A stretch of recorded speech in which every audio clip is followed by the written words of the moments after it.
Et salut tout le monde, ici Axrider et aujourd'hui on se retrouve pour une nouvelle vidéo théorie. Après la chute de Voldemort, Harry Potter aurait pu choisir une vie tranquille. Il était un héros, adulé, libre de toute obligation. Et pourtant, il a choisi de devenir un aurore, un chasseur de mages noirs. Mais et si cette décision n'était pas uniquement motivée par un sens du devoir? Et si Harry était devenu un aurore pour une raison bien plus intime, bien plus sombre? Et si au fond, il n'avait jamais vraiment cru que Voldemort était totalement vaincu? Aujourd'hui, nous explorons une théorie captivante. Harry est devenu un aurore pour surveiller les restes du Seigneur des Ténèbres. Harry, marqué à jamais par Voldemort. Harry a été lié à Voldemort pendant 17 ans. Il était un Horcrux vivant, ce qui signifie qu'une partie de l'âme de Voldemort vivait en Harry. Cette connexion n'a pas été rompue sans douleur. Harry a entendu les pensées, ressenti ses émotions, regardé à travers les yeux du Seigneur des Ténèbres. Même après la destruction de tous ses Horcruxes, peut-on être vraiment sûr qu'il ne reste rien? Et si Harry avait conservé une méfiance profonde, presque paranoïaque, envers ce lien, il connaît mieux que quiconque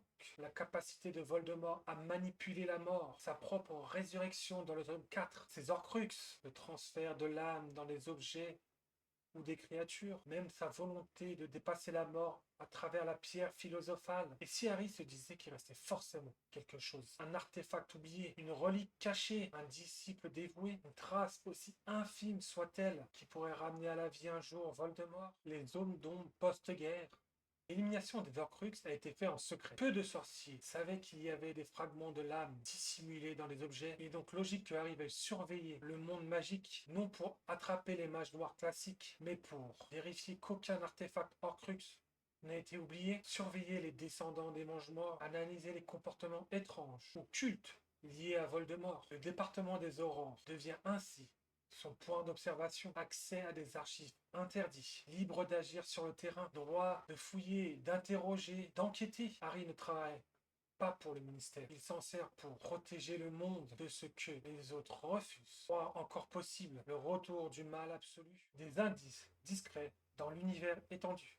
Dans la pièce de théâtre Harry Potter et l'enfant maudit, Delphine Diggory prétend être la fille de Voldemort, même si cette œuvre est contestée. Cela montre que le culte de Voldemort a survécu. Le ministère a-t-il vraiment fouillé tous les lieux où Voldemort a séjourné? Que dire de la caverne où le médaillon était caché? Des secrets du manoir des Malfoy? Et si Harry menait encore des enquêtes non officielles, refusant de croire que tout est fini? Il n'a jamais voulu être professeur ou occuper un poste de ministre de la magie. Il reste dans l'action, dans la traque, dans la vigilance. Une petite théorie parallèle. Harry est toujours sensible à la magie noire. Comme Frodon dans Le Seigneur des Anneaux, il ressent peut-être un appel. Cela le pousse à rester actif, en alerte, comme un gardien silencieux contre le retour du Seigneur des Ténèbres. Les zones d'ombre post-guerre. L'élimination des Horcruxes a été faite en secret. Peu de sorciers savaient qu'il y avait des fragments de l'âme dissimulés dans les objets. Il est donc logique que Harry veuille surveiller le monde magique, non pour attraper les mages noirs classiques, mais pour vérifier qu'aucun artefact Horcrux n'a été oublié, surveiller les descendants des mange-morts, analyser les comportements étranges ou cultes liés à Voldemort. Le département des aurores devient ainsi son point d'observation, accès à des archives interdits, libre d'agir sur le terrain, droit de fouiller, d'interroger, d'enquêter. Harry ne travaille pas pour le ministère. Il s'en sert pour protéger le monde de ce que les autres refusent. Croire encore possible le retour du mal absolu?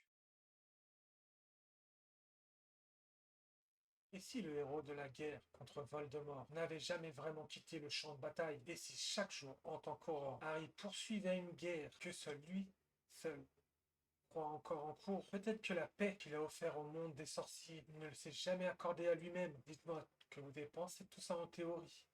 Je vous dis à très vite pour une prochaine vidéo. C'était Yax Rider.